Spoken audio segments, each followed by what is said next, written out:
Welcome to the congregation of Yahweh in Panama City, Florida. We come together today to worship Yahweh in spirit and truth and understand His Word. One subject that applies to just about everybody is the possibility of death. About death. Many people get together and are in their conversations discuss that at different times. Many people fear death, but Yahweh is the answer to the questions because He deals with death. We go back to Abraham because Yahweh dealt with Abraham. In Genesis chapter 23 and verse 1,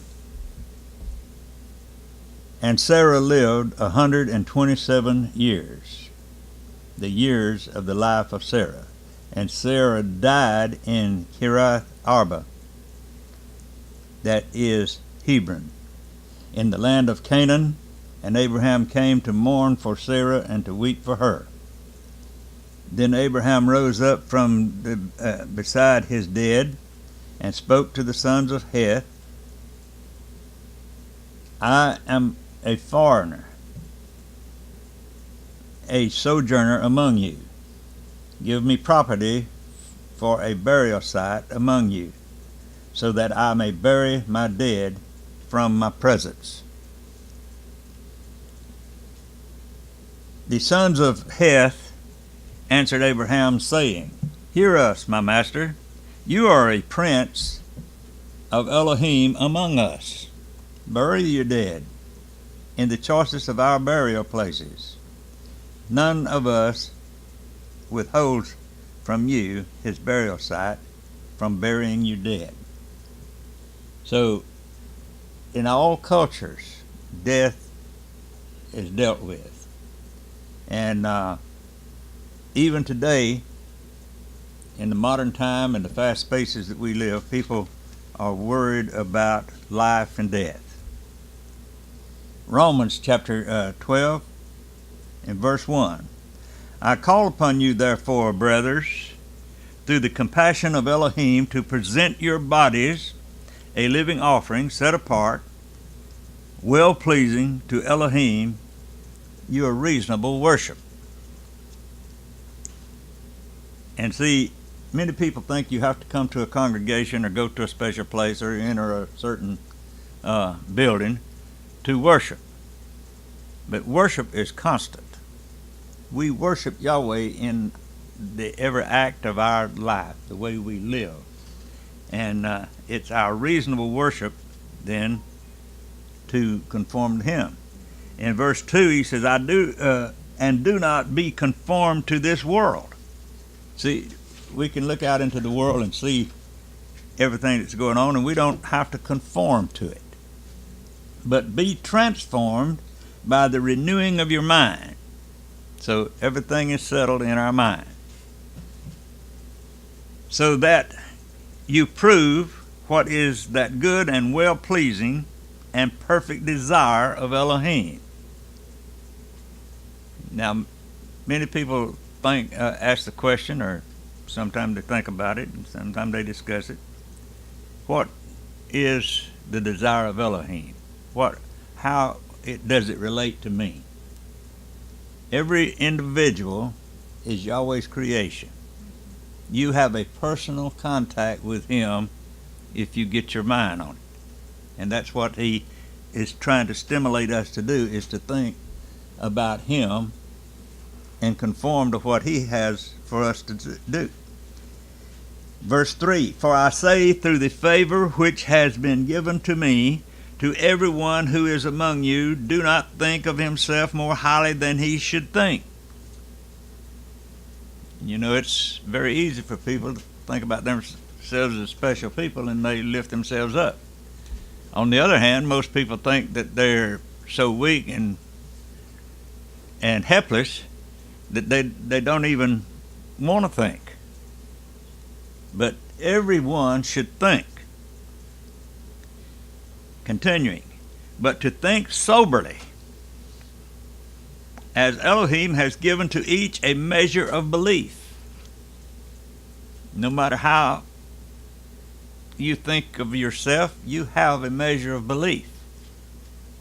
Yahweh has given it to you.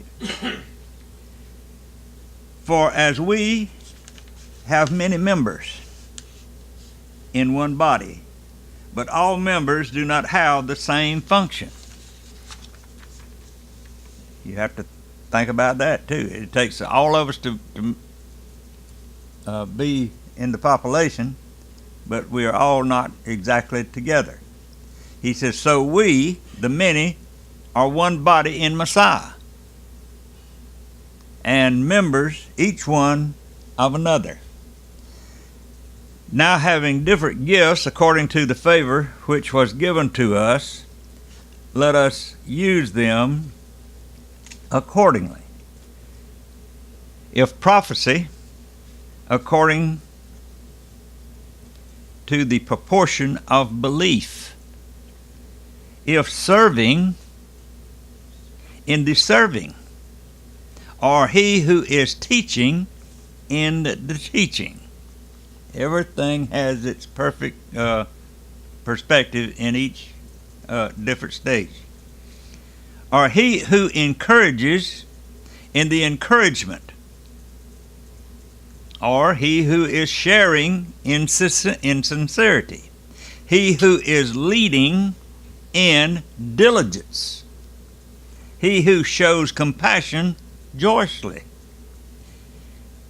Let love be without hypocrisy. Shrink from what is wicked. Cling to what is good. In brotherly love, tenderly loving toward one another. In appreciation, giving preference to each other. Not idle in duty, ardent in spirit, serving the Master. And this is how we are to work together in fellowship, one with another, supporting one another. In and out the congregations. We don't have to specialize, isolate ourselves in a congregation to do this. We do it constantly in our daily life. Rejoicing in the expectancy, enduring under pressure, continuing steadfastly in prayer. And that is the key. And many people think you have to go to a corner and get in a certain position and pray. But I think you need to be in a prayerful attitude constantly. You need to think in prayer constantly. In your everyday movements, wherever you're doing, whatever decision you're making, pray in your heart and in your mind and be in communion with Yahweh. Imparting to the needs of the set-apart ones, pursuing kindness toward strangers. That means that we are to accept strangers. Don't shy away from strangers, and don't let strangers impose their strong wills on us. We need to be in balance. Verse 14, bless those who persecute you. How's that? Bless and do not curse. If somebody does you an injury, Yahweh bless them. That's the attitude. If he needs punished, Yahweh will take care of that. We don't have to instruct Yahweh how to punish those that are unjust to us. Rejoice with those who rejoice. Weep with those who weep. And we have occasions to do that. In 2 Corinthians chapter 5 and verse 1, for we know that if the tent of our earthly house is destroyed, we have a building from Elohim, a house not made with hands, everlasting in the heavens. So when we understand that and have that comfort, we don't have to fear death. We allow Yahweh to manifest himself in our lives. Verse 2, for indeed in this we groan, longing to put on our dwelling which is from heaven, so that, having put it on, we shall not be found naked. For indeed, we who are in this tent groan, being burdened, not because we wish to put it off, but to put on the other, so that what is to die might be swallowed up by life. See, don't go through life worrying about whether you're going to live or die, or how you're going to live or die. But let Yahweh comfort you and swallow it up by life. Verse 5, now he who has prepared us for this same purpose is Elohim, who has given us the Spirit as a pledge of what is to come.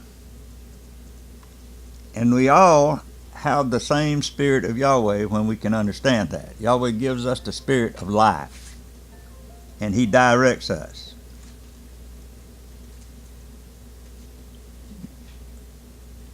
Therefore, being always of good courage, and knowing that while we are at home in the body, we are absent from the Master. For we walk by belief and not by sight. So our walk in this life is belief in something. Correctly, we need to be in belief in Messiah, Yeshua, and Yahweh, the Father's will, not have distracted beliefs. In 2 Corinthians chapter 4 and verse 18, we are not looking on what is seen, but on what is not seen. For what is seen passes away, but what is not seen is everlasting.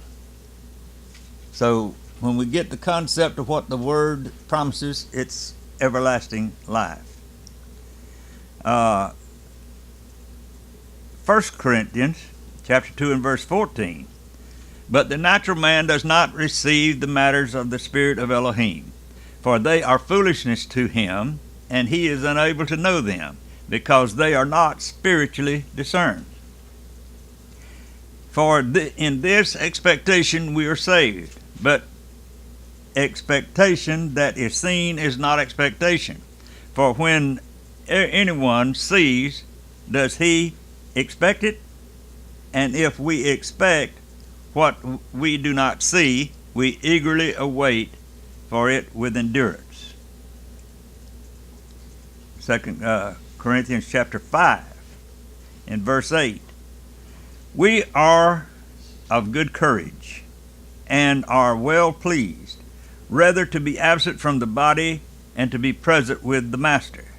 So we also make it our aim to be well pleasing to Him, whether being being at home or being away from home.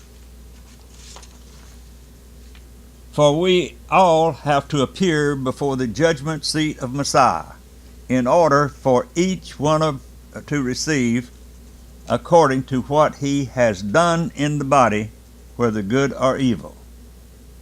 In Matthew chapter 16 and verse 27, for the son of Adam is going to come in the esteem of his Father with his messengers, and then he shall reward each according to his works. And verse 28, truly I say to you, there are some standing here who shall not taste death at all until they see the Son of Adam coming in his reign. Psalms chapter 62 and verse 12. Also unto thee, O Yahweh, belongeth mercy, for thou rendereth to every man according to his works. If thou sayest, behold, we knew it not, doth not he that ponder the heart consider it, and he that keepeth thy soul, doth not he know it? And shall not he render to every man according to his works? John 5 and verse 29. And shall come forth they that have done good, and unto the resurrection of life, and they that have done evil unto the resurrection of damnation. Romans 2 and 6. Who will render every man according to his deeds? 2 Corinthians chapter 5 and verse 10. For we must all appear before the judgment seat of Messiah, that everyone may receive the things done in his body, according to that he hath done, whether it be good or bad. For we are his workmanship, created in Messiah Yeshua unto good works, which Elohim hath before ordained that we should walk in them. Young men, now Titus chapter 2 and verse 6, young men likewise exhort to be sober-minded, in all things showing thyself a pattern of good works in doctrine, showing uncorruptness, gravity, and sincerity, looking for that blessed hope and glorious appearing of the great Elohim and our Savior, Yeshua Messiah, who gave himself for us, that he might redeem us from all iniquity, and purify unto himself a peculiar people, zealous of good works. And you see, we have to understand that it's Yahweh's power to work. Our contribution is to yield and receive what he has for us. In James chapter 2 and verse 14, what does it profit, my brethren, though a man say he has faith and have not works? Can faith save him? If a brother or a sister be naked and destitute of daily food, and one of you say unto them, Depart in peace, be ye warmed and filled, notwithstanding ye give them not those things which are needful for the body, what does it profit? See, that's something that people need to understand. If we have the resources, we're supposed to help. We're not just supposed to tell people just to go and be blessed, you know. In verse 17, even so faith, if it hath not works, is dead, being alone. Yea, a man may say, Thou hast faith, and I have works. Show me thy faith without thy works, and I will show thee my faith by my works. Thou believest that there is one Elohim, thou doest well. The devils also believe and tremble. But wilt thou know, O vain man, that faith without works is dead? Was not Abraham, our father, justified by works when he offered Isaac, his son, upon the altar? Seest thou how faith wrought with his works, and by works was faith made perfect? And the scripture was fulfilled which saith, Abraham believed Elohim, and it was imputed unto him for righteousness, and he was called the friend of Elohim. You see then now that by works a man is justified, and not by faith only. In Revelation chapter 22 and verse 12, and behold, I come quickly, and my reward is with me, to give every man according to his work shall be. Verse 13, I am Alpha and Omega, the beginning and the end, the first and the last. In Matthew chapter 17 and verse 1, and after 6 days Yeshua takes Peter, James, and John, his brother, and brings them up into a high mountain apart, and was transfigured before them, and his face did shine as the sun, and his raiment as white as the light. And behold, there appeared unto them Moses and Elias, talking with him. Then answered Peter and said unto Yeshua, Master, it is good for us to be here. If thou wilt, let us make here 3 tabernacles, one for each. No, one for thee, and one for Moses, and one for Elias. While he yet spake, behold, a bright cloud overshadowed them, and behold, a voice out of the cloud, which said, This is my beloved Son, in whom I am well pleased. Hear ye him. In John chapter 5 and verse 29, and shall come forth those who have done good to the resurrection of life, and those who have practiced evil matters unto the resurrection of judgment. Of myself I am unable to do any matter. As I hear, I judge, and my judgment is righteous, because I do not seek my own desire, but the desire of the Father who sent me. 2 Corinthians chapter 5 and verse 11, knowing therefore the fear of Yahweh, we persuade men, but we have been made manifest to Elohim, and I also trust in your conscience to have been manifested.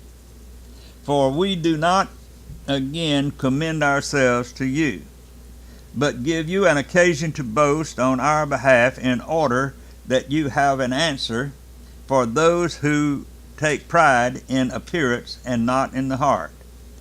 For whether we are beside ourselves, it was for Elohim, or whether we are of sound mind, it is for you. For the love of Messiah compels us, having judged this, if one died for all, then all died. And he died for all, that those who live should no longer live for themselves, but for him who died for them and was raised. Romans chapter 14 and verse 7.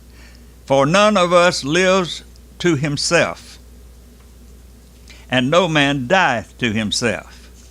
For whether we live unto the Master, and whether we die unto the Master. Whether we live, therefore, or die, we are the Master's.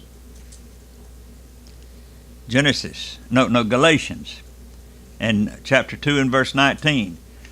For through the Torah I died to Torah, in order to live to Elohim.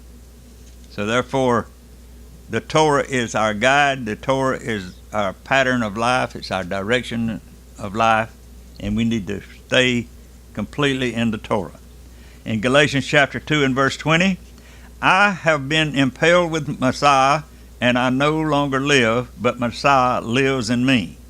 And that which I now live in the flesh, I live by belief in the Son of Elohim, who loved me and gave himself for me. Verse 21, I do not set aside the favor of Elohim, for if righteousness is through Torah, then Messiah died for naught. 2 Corinthians chapter 5 and verse 16, so from now onwards, we know no one according to the flesh. And if we have known Messiah according to the flesh, yet now we no longer know him thus. Therefore, if any man is in Messiah, he is a renewed creature. The old matters have passed away. See, all matters have become renewed. And verse 18, and all matters are from Elohim, who has restored us to favor with himself through Yeshua, Messiah, and has given us the service of restoration to favor. That is, that Elohim was in Messiah, restoring the world to favor unto himself, not reckoning their trespass to them, and has committed to us the word of restoration to favor. Therefore we are envoys on behalf of Messiah, as through Elohim were pleading through us. We beg on behalf of Messiah, be restored to favor with Elohim. For he made him who knew no sin to be sin for us, so that in him he might become the righteousness of Elohim. Romans chapter 6 and verse 1. What then shall we say? Shall we continue in sin to let favor increase? Let it not be. How shall we who died to sin live in it? In the third verse, or do you know that as many of us as were immersed in Messiah Yeshua were immersed into his death? We were therefore buried with him through immersion into death, that as Messiah was raised from the dead by the esteem of the Father, so also we should walk in newness of life. For if we have come to be grown together in the likeness of his death, we shall also of the resurrection, knowing this, that our old man was impaled with him, so that the body of sin might be rendered powerless to serve sin no longer. For he who has died has been made right from sin. And if we died with Messiah, we believe that we shall also live with him. Verse 9, knowing that Messiah, having been raised from the dead, dies no more. Death no longer rules over him. For in that he died to sin once for all. But in that he lives to Elohim. So you also reckon yourselves to be dead indeed to sin, but alive to Elohim in Messiah Yeshua our Master.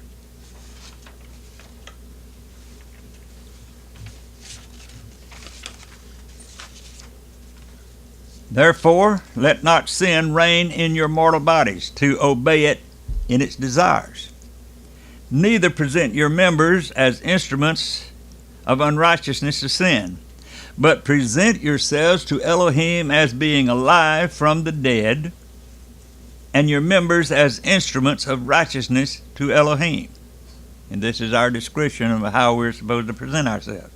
He says, for sin shall not rule over you. For you are not under the law, but under favor. See, the word law is regulation, and it brings condemnation if we violate the law. But he's telling us that we're not under the condemnation, that we're under favor. What then? Shall we sin because we are not under the Torah, but under favor? Let it not be. Do you not know that to whom you present yourselves servants for obedience, you are servants of the one whom you obey, whether of sin to death or of obedience to righteousness? But thanks to Elohim that you were servants of sin, yet you obeyed from the heart at that form of teaching to which you were entrusted. And having been set free from sin, you became servants of righteousness. I speak as a man because of the weakness of your flesh, for even as you did present your members as servants of uncleanness and of lawlessness resulting in lawlessness, so now present your members as servants of righteousness resulting in set-apartness.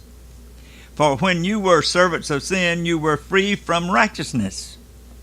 Now, brothers, we do 1 Thessalonians chapter 4 and verse 13.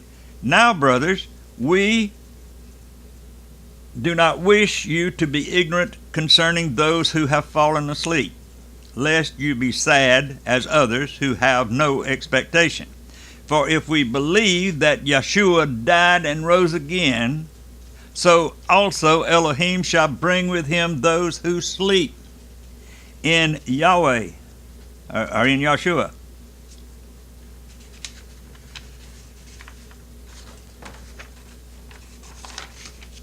For this we say to you by the word of the Master, that we, the living, who are left over at the coming of the Master, shall in no way go before those who are asleep. Because the Master himself shall come down from heaven with a shout, with the voice of a chief messenger, and with the trumpet of Elohim, and the dead in Messiah shall rise first. Then we, the living, who are left over, shall be caught away together with them in the clouds to meet the Master in the air, and so shall we always be with the Master. So then, encourage one another with these words. Job chapter 19 and verse 25. For I know that my Redeemer lives, and as the last shall rise over the dust, and after my skin has been struck off, then in my flesh I shall see Eloah, whom I myself shall see on my side, and not a stranger. My kidneys have failed within me. Isaiah chapter 53 and verse 1. Who has believed our report? And to whom was the arm of Yahweh revealed? For he grew up before him as a tender plant, and as a root out of a dry ground. He has no form nor splendor, that we should look upon him, nor appearance that we should desire him. Despised and rejected by men, a man of pains and knowing sickness, and as one from whom the face is hidden, being despised, and we did not consider him. Truly, he has borne our sicknesses and carried our pains, yet we reckoned him stricken, smitten by Elohim, and afflicted.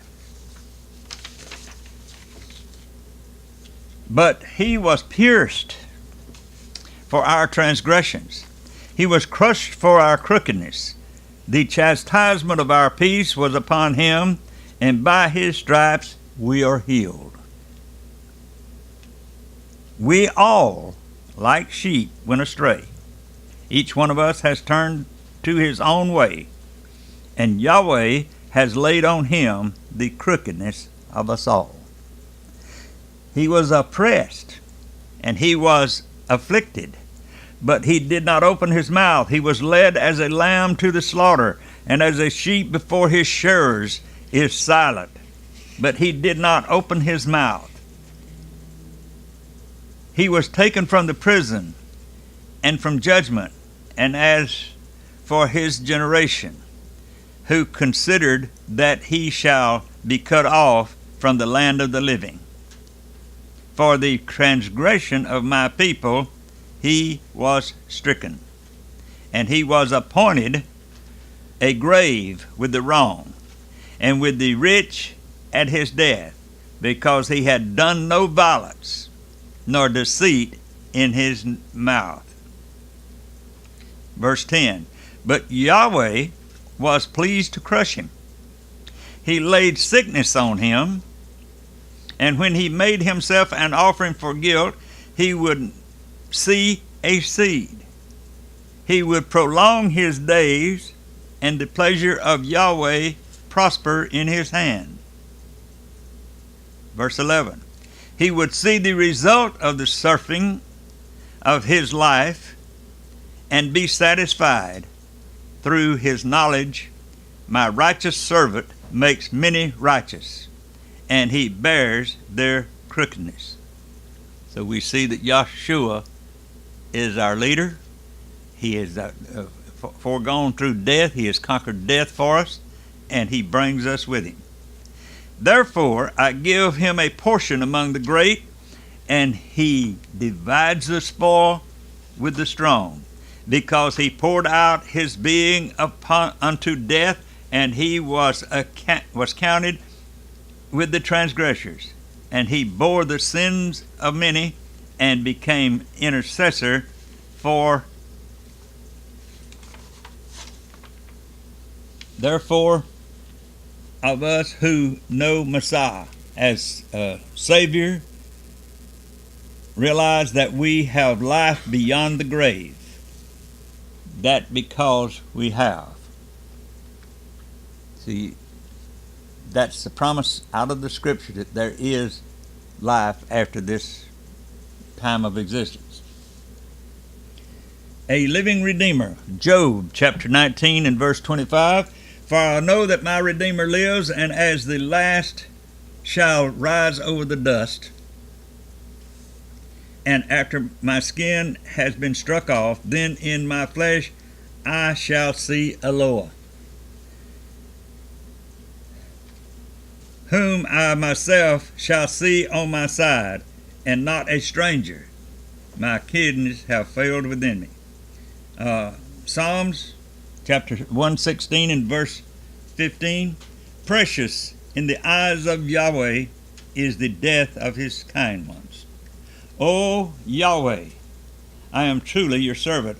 I am your servant, the son of your female servant. You have loosed my bonds. I bring you a slaughtering of thanksgiving. I call upon the name of Yahweh. I pay my vows to Yahweh in the presence of all his people, in the courts of the house of Yahweh, in your midst, O Jerusalem. Praise Yah. John chapter 1 and verse 1. In the beginning was the Word, and the Word was with Elohim, and the Word was Elohim. He was in the beginning with Elohim. All came to be through him, and without him not even one came to be that came to be. In him was life, and the life of the light of men. And the light shines in the darkness, and the darkness has not overcome it. There was a man sent from Elohim, whose name was Yochanan. This one came for a witness, to bear witness of the light, that all might believe through him. He was not that light, but that he might bear witness of that light. He was the true light, which enlightens every man coming into the world. He was in the world, and the world came to be through him, and the world did not know him. He came to his own, and his own did not receive him.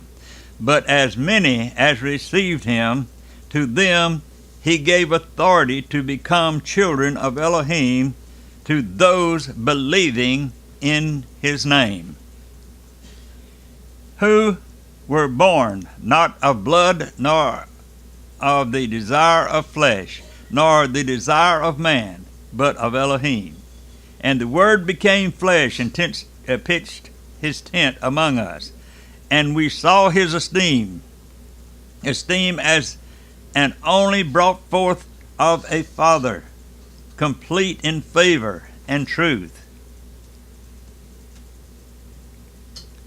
Yochanan bore witness of him and cried out, saying, This was he whom I said, He who comes after me has come before me, because he was before me. And out of his completeness we all did receive and favor upon favor. For the Torah was given through Moshe. The favor of the truth came through Messiah. No one has ever seen Elohim, the only brought forth Son, who is in the bosom of the Father. He did declare.